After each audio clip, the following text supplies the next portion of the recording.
1% of dudes rapping, they ain't nice as me. 98% ain't live the same type of life as me. The judge gave me life and then they sent me where the life is be. That level 4 with depth and vice, the type of stuff they like to see. Two choices, fight or flee. I refuse to die a chump. I never been a mark, but damn, it's scary when that riot jump. I seen dudes cry, get pumped, and some sexually brutalized. Knew a dude who lost his life and he was only doing 5 year-long racial fights when homie all you do is ride. Lonely days and nights up in a hole causing suicide. From the moment you arrive, you see the Mexican mafia, AB skinheads with big giant swastikas, pro-black philosophers, the BGF, the Kumi, and Muslims who will murk you from the nation to the Sunni. That MS was loony, quick to ride up on they rival. Even Christians went to church, hide knives up in they Bible. Political and tribal, the Crips and Damus, the Long Beach, the Hubs and the Dubs and the Grooves, the IE, the Bakersfield, the Dago Pyrus, the Hustlers quick to roll, the gangsters gon' move, whatever click you. Say, what's cracking, YouTube? It's your boy 16 to Life, and I'm back like I'm on a parole violation. Yard down. Now, for those of y'all that's new to my page, in 1994, I got arrested. I was eventually sentenced to 16 years plus life, and I served 24 years straight in the California prison system. Yeah, that's me gassing right there on that intro. And if you want to get that song, hit me up on my email, 16tolifemusic@gmail.com. And I'm going to give you the information to get it. Now, let's get right into this video. So, yeah, you see it, man. The rapper YG has been identified by a former bodyguard for the rapper Drakeo, right? And so, of course, you got a lot of YouTubers, man, doing what they do. You know, in my opinion, they are over sensationalizing what's really going on in the facts and relating to this bodyguard whose name is Ulrich Cooper III. Now, he was a former bodyguard for Drake, and of course, yeah, he was there that night that Drakeo got into the brawl that unfortunately cost him his life, right? So this bodyguard has done bodyguard work for some relatively big names. Sometimes he does bodyguard work for No Jumper. Sometimes he does bodyguard work in the past for Desto Dubs, who happens to be the owner of that clothing line called A Whole Lot of Cough Syrup. So this dude, this bodyguard, Ulrich Cooper III, is a well-known individual, right? And so, yes, he did interview, yes, he did identify YG as a participant in the brawl that took the life of Drakeo, right? So I'm gonna get on over here to Seti Nash, and Seti Nash is gonna read the actual deposition, or he's gonna read excerpts from the deposition, where he names YG, right? So without further delay, let's get to that. Drakeo's security guard says YG brandished knife during fatal backstage brawl.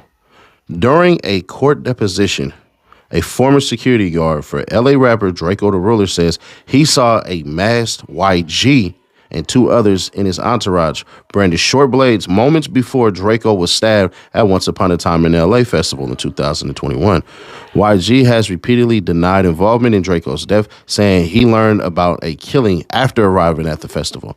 Law enforcement searched Burbank property this week and briefly detained YG as they continue to investigate the murder. A former security guard for Drakeo, the Ruler, testified under oath that he saw rapper YG produce a knife and slash it toward him during a 2021 backstage fight in which Drakeo was fatally stabbed, according to recently obtained deposition excerpts.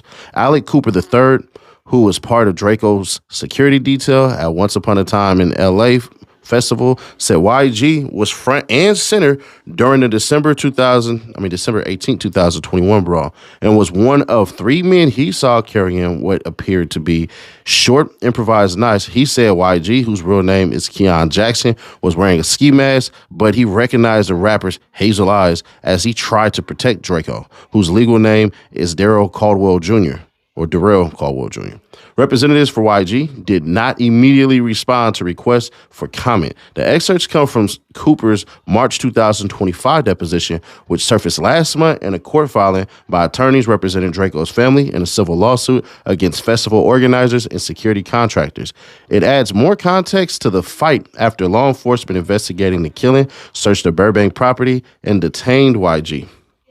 in the process on Thursday. The California Highway Patrol, with help from Burbank Police Department SWAT team, briefly detained YG while fellow officers searched the property. He was released after the search and was not arrested. YG has repeatedly denied involvement in Drakeo's death. On his June 2026 song, We Know the Truth, he rejected allegations connecting him to the killing and said he learned after arriving to perform at the festival that someone had been stabbed. A CHP spokesperson said the agency cannot comment as this is an ongoing and open investigation. When asked if YG is a suspect or person of interest in the case, no one has been arrested in the ongoing murder case. NBC Los Angeles reported that the warrant was served as part of the continuing homicide investigation. CHP told NBC that YG was present when officers arrived and was released when the search was completed. Drakeo's son and other relatives, along with Cooper, sued Live Nation, C3 Presents, Bobby D Presents, and several security contractors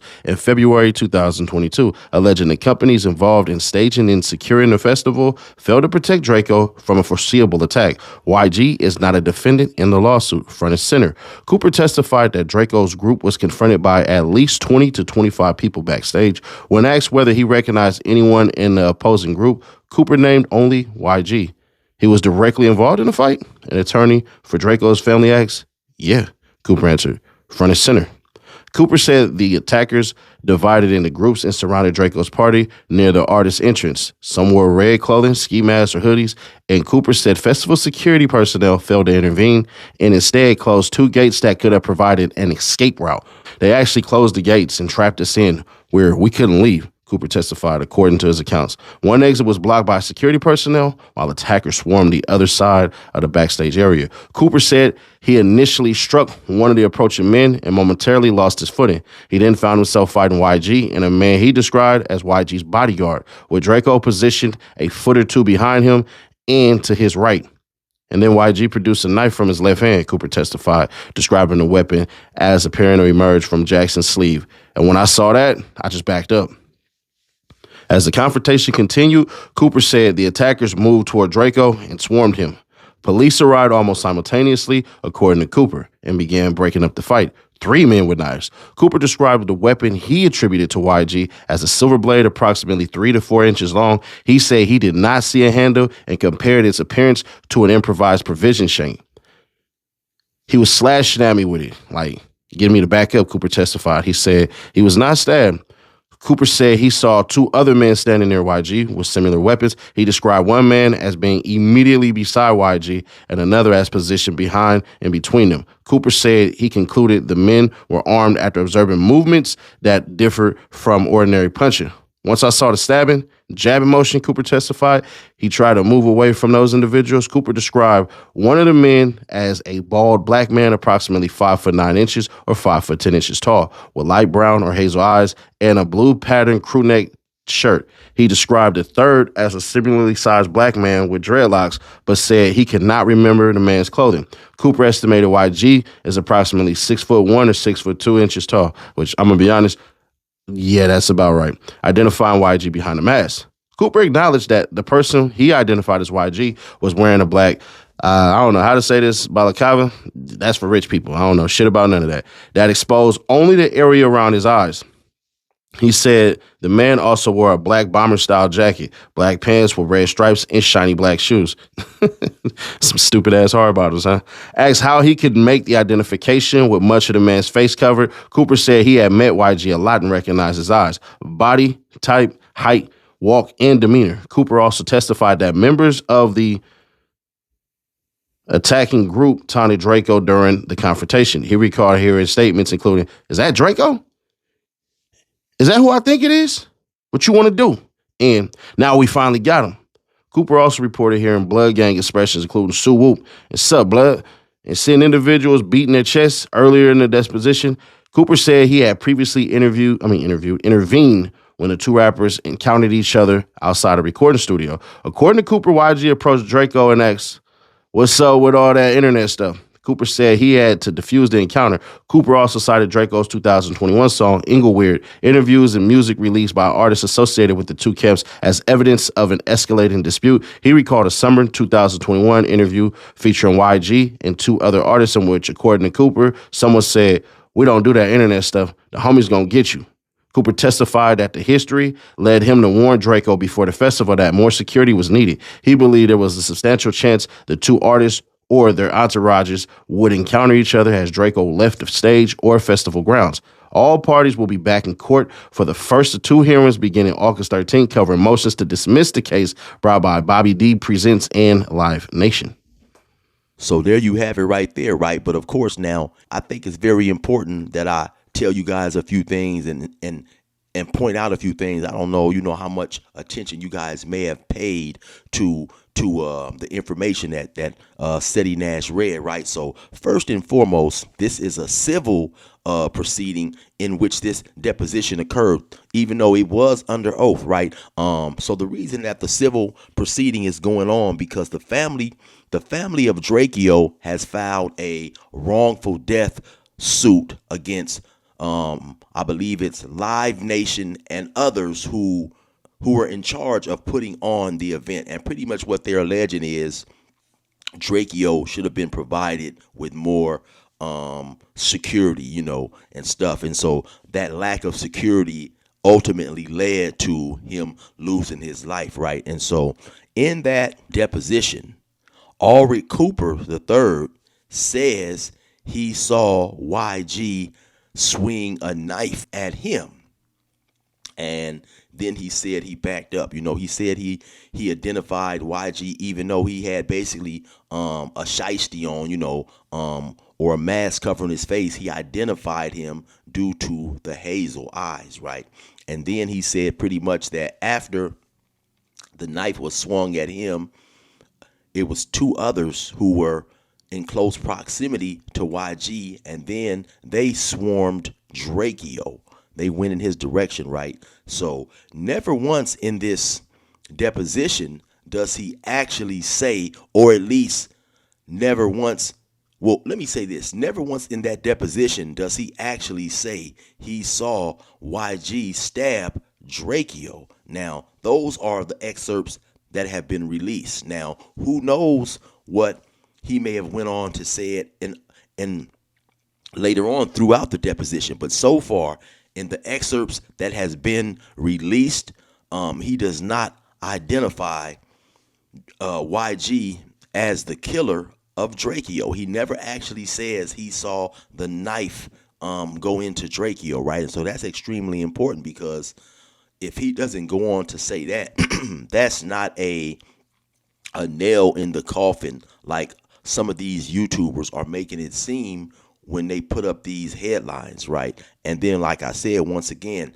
this was a civil proceeding. I believe it was from March 19th of 2025. So, of course, we know that YG was recently picked up and detained. I believe it was it yesterday by, I think, the CHP or something like that, right? While his, some apartments, some properties and things that he owned was being searched. He was detained, right? And so what they're looking for, people, of course, have made speculation, but honestly, who knows what they're looking for, right? Because it has been a long time that has passed since Drakeo's passing, right? Long enough for anybody who may have been involved in that situation to get rid of the information, right? We would like to think, or it seems like, any individual who has been in the streets and he has the financial backing or the financial assets that YG has, who, I'm sure has either consulted or obtained a lawyer by this time, and just with the knowledge that he has and people around him, let's just say for the sake of the argument, that he actually participated, like this dude is alleging, in this brawl that led to the Drakeo losing his life. Anybody with any common sense would have been got rid of, any type of evidence connected to that situation. It would be assumed, we have seen crazier things occur, right? But it would be assumed that a dude would have enough knowledge to not have anything around, right? So who knows what they was looking for, if they was looking for clothing or whatever. But in my opinion, this deposition alone and the excerpts that has been released so far does not mean that YG is headed to prison. A lot of people want to, like I said earlier, want to make it seem like that because, of course, the sensationalism is good for YouTube headlines, but that's not, that in the scope of things, that's not a whole lot. And like I said, once again, this is a civil proceeding. This is not even a criminal proceeding, even though he did testify under oath, right? He, once again, is saying that YG was front and center and he is a participant in the brawl. He participated in the brawl. But, from eyewitnesses and what's being said, so did a lot of other individuals, right? So just because you participated in a brawl where someone ultimately lost their life legally, in the legal aspect, not taking sides here, I'm just speaking from a legal aspect, does not guarantee a person will be convicted of murder, right? And so that's just the situation it is right there. But anyway, man, I just gave y'all my 2 cents on the real breakdown once again on the excerpts that has been released up to this point. There is nothing saying that Ulrich Cooper said he actually saw YG take the life of Drakeo. Anyway, man, y'all already know what it is. It's your boy 16 to life. Resume normal program.